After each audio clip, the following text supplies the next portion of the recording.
Bienvenue à tous. Alors, on commence la nouvelle série des témoignages de ce que Dieu a fait dans nos vies récemment et dans notre entourage, dans nos proches, dans la vie étudiante. Donc, pour le coup, pour notre part, on va vous témoigner de ce que Dieu a fait récemment au niveau de notre famille et plus précisément au niveau de la grossesse, parce que on est jeunes parents d'un petit Liam qui a aujourd'hui 2 mois, mais on a vu la bonté de Dieu, on a eu sa faveur et en fait on veut vous témoigner de ce que Dieu a fait pour nous. Donc voilà. Du coup, c'est moi qui prends le relais puisque je suis impliquée pleinement. Donc en fait, on avait le désir d'être parents depuis un petit moment. Julien et moi, on s'est mariés en 2017. Et en janvier 2019 à peu près, ouais c'est ça, on était d'accord sur le fait d'un projet bébé. On voulait, on était prêts pour devenir parents. En début d'année 2019, Julien et moi, on était d'accord sur le fait de lancer ce projet bébé, donc j'ai arrêté la pilule. Je suis tombée enceinte assez rapidement. Mais comme je ne savais pas de quand datait la grossesse, en fait, quand on est allé faire l'échographie de datation, donc avant les fameux 3 mois, malheureusement, le médecin, enfin celui qui faisait l'échographie, euh, me dit effectivement il y a un bébé, mais il n'y a pas de battement cardiaque. Donc voilà, ça voulait dire que c'était une fausse couche. Et forcément, on ne s'attend pas à ça quand on va à sa première échographie. Bon, voilà, un petit peu secoué sur le moment et forcément déçu et triste. Et moi, j'étais un peu perdue parce que le médecin m'a laissé comme ça, sans trop m'expliquer ce qui se passait après et ce que je devais faire. Donc de là, j'ai appelé mes parents. J'ai la chance d'avoir un papa qui est médecin. Donc je lui dis, moi je sais pas quoi faire avec cette information, qu'est-ce que je fais maintenant en fait? Et de là il me dit, écoute, je te donne les coordonnées d'un ami gynécologue, et il se trouve que cet ami de mes parents gynécologue est en plus chrétien. Il me dit, tu peux l'appeler, vas-y appelle-le et il te dira la marche à suivre. Effectivement, il a été très à l'écoute, il m'a expliqué les solutions. Voilà, on a procédé à un curetage parce que c'est ce que j'avais choisi. Et donc, il m'a pris assez vite, ça s'est passé donc à l'hôpital. Et ça a vraiment été une bénédiction pour nous parce que voilà, dans la mauvaise nouvelle, finalement, on a été très vite en paix, tous les deux, puisque on a été bien suivis. Et en plus de ça, on a eu le privilège en fait que après, quand je suis remontée en chambre, quand c'était fini, il est venu dans la chambre avec nous, il a prié pour nous, avec nous, pour que voilà, on puisse avoir un bébé, avoir un autre enfant. Et puis un peu plus d'un an plus tard, c'est arrivé, je suis tombée enceinte en août 2020. Ouais, en août de l'année dernière, je suis tombée enceinte. Et puis pour le coup, comme on avait été très bien suivi par ce gynécologue, on a voulu que ce soit lui encore qui suive la grossesse. Et parce qu'on avait la chance qu'il habite, que ce soit pas très loin de la maison. Et ça a vraiment été aussi une bénédiction pour nous parce que voilà, pour moi c'était un premier bébé, pour nous, pour tous les deux. On avait envie d'être bien suivis, entourés, encadrés. C'est l'inconnu quand c'est un premier bébé. Ça a vraiment été une grâce d'être suivie par ce gynécologue. Parce que ma grossesse s'est très bien passée. On a pu être rassurés. Ça a vraiment été une bénédiction. Donc voilà, j'ai une très belle grossesse sans souci particulier, à part les petits mots de grossesse qu'on connaît à peu près toutes.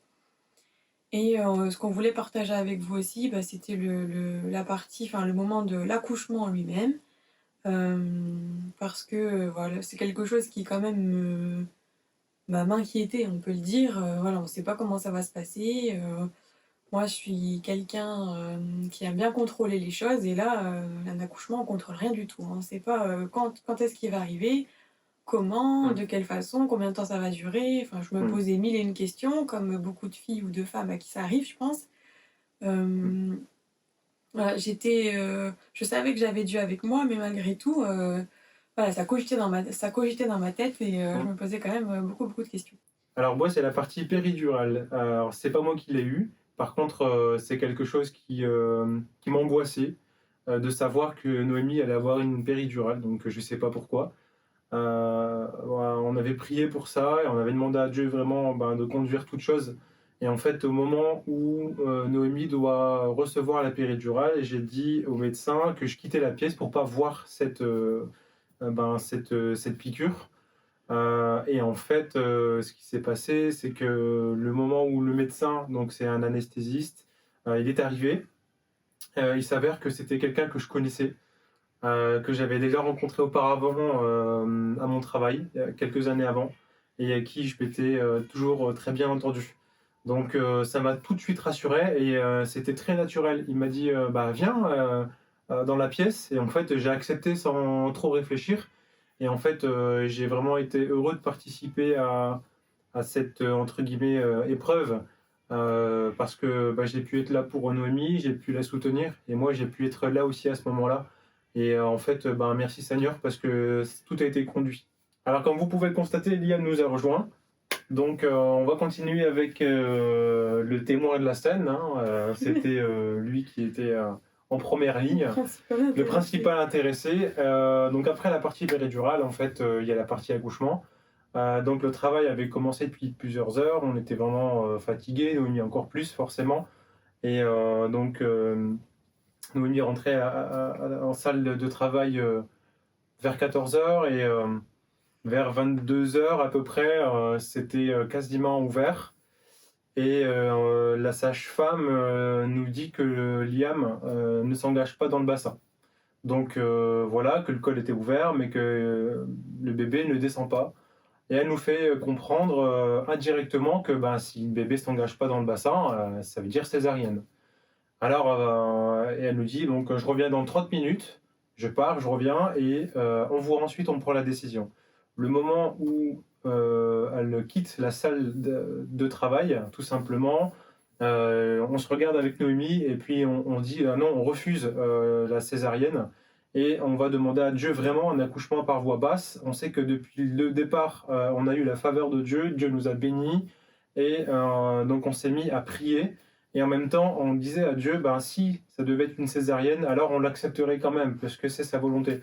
Mais on avait vraiment demandé à Dieu, par sa bonté, que on voulait un accouchement par voie naturelle, voie basse. Donc le moment où on se met à prier, il se passait quelque chose dans le ventre de Noémie. Ouais, j'ai tout de suite dit à Julien, je sens un truc de différent. Enfin, il s'est passé un truc, j'arrive pas trop à expliquer, mais en fait, c'était Liam qui s'était engagé, quoi, qui était descendu, puisque quand la sage-femme est revenue, il était descendu. Voilà, donc ça a été le premier miracle de Dieu dans la partie accouchement. Liam s'était engagé dans le bassin, et elle a dit on va lancer l'accouchement, on va y aller. Et donc c'était déjà assez tard à ce niveau-là, et donc Noémie commençait vraiment à fatiguer. Liam, engagé dans le bassin, commençait vraiment aussi à fatiguer, donc son cœur commençait un petit peu à descendre, enfin à battre un petit peu moins vite plutôt.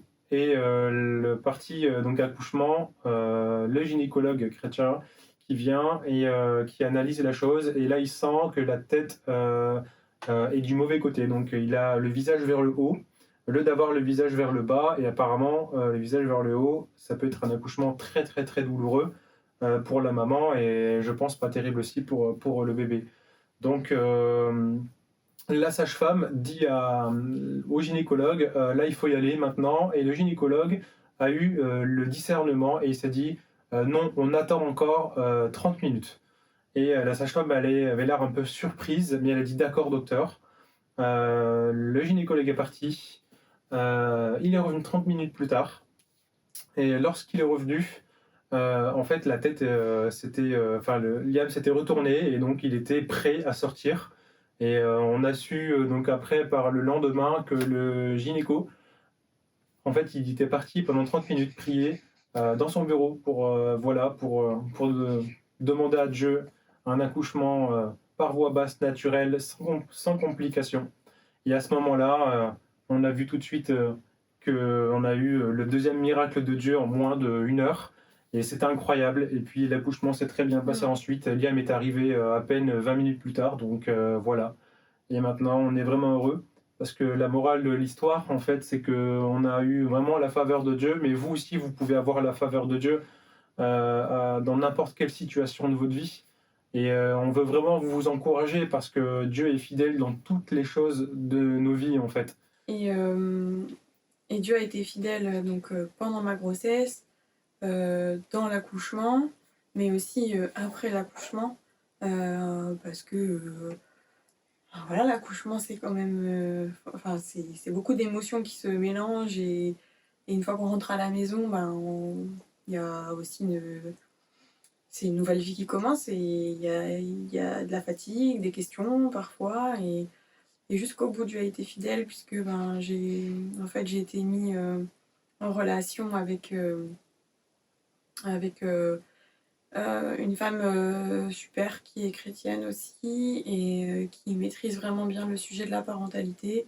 Et voilà, j'ai pu lui confier mes doutes, mes questions, mes craintes. Et voilà, jusque-là, j'ai été vraiment accompagnée par Dieu, du début à la fin en fait. Et voilà, c'est merveilleux parce qu'il il se sert des uns et des autres en fait pour nous bénir en fait, pour nous dire t'es pas toute seule, vous n'êtes pas tout seul. Et voilà, je vais laisser Julien terminer. Le mot de la fin te revient. Donc en fait, on voulait vraiment vous encourager parce que Dieu est fidèle, Dieu est bon, Dieu s'est servi des uns et des autres, comme Noémie le disait, pour nous bénir, pour nous accompagner.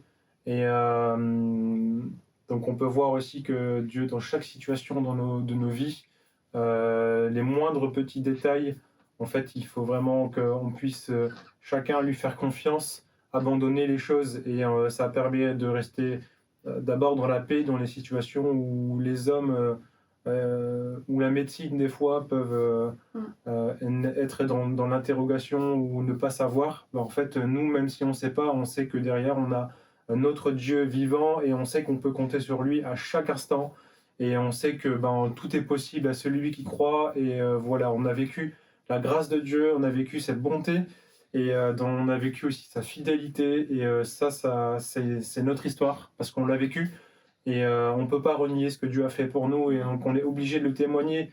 On veut le faire parce que vraiment Dieu peut faire la même chose dans vos vies avec vos histoires. Donc, et puis vos épreuves aussi. En tout cas, on vous encourage à rester vraiment fidèle dans la foi. Et pour ceux qui ne connaissent pas Dieu, franchement, on vous encourage vraiment à accepter Jésus-Christ dans vos vies parce qu'il est réellement vivant. Et il va vous bénir, il va vraiment vous restaurer et il va vous guider dans toutes les étapes de vos vies. Et voilà.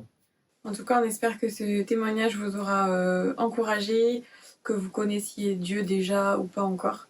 Voilà, à pouvoir goûter à sa fidélité et à sa bonté. À bientôt. À bientôt. Salut.